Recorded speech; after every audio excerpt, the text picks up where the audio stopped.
fjala e parë, fjalët e para të cilat pritën të jenë me kuptim, pritën të jenë në moshën 1 vjeçare. Domethënë, në rast se fëmia thret mam, të di kujt po i drejtohet, dhe në rast se thret bab, të di për kënd është fjala. Mandej, kështu fjalori i fëmijëve shkon gjithmonë duke u rritur.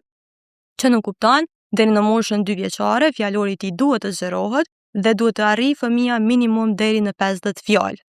Çdo fëmijë deri në moshën 2 vjeçare duhet të ketë minimumi 50 fjalë. Po si mund t'i di një prind që një fëmijë ka 50 fjalë? Ai për shembull e din nëse i din të emërtoj objektet përreth tij, për shembull nëse i din objektet e jetës së përditshme, dera, dritarja,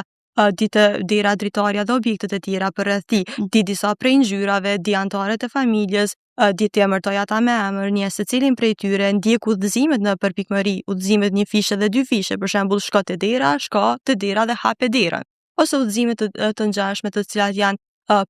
për moshën e fëmijës. Dhe në momentin që vrehen elemente të tilla që fëmia nuk po inicon një bisedë të caktuar, nuk është interesuar të bashkëbisedojë me të tjerët dhe mandej ka problem në marrjen e udhëzimeve,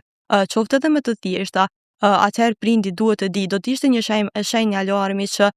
të merrte hapin për të dërguar fëmijën te logopedi dhe mandej të shihej nëse fëmia veç ka ndonjë vonesë ose është diçka që mundet me u mbri vetë me kohën. Nëse fëmia për shembull arrin moshën 3 vjeçare dhe nuk thur fjali të shkurta, nuk inicion biseda, nuk është interesuar të bashkëbisedojë me të tjerët, mandej qëndron më shumë vetëm, ose fjalori i tij nuk është mjaftueshëm i zhvilluar në krahasim me bashkëmoshatarët e tij,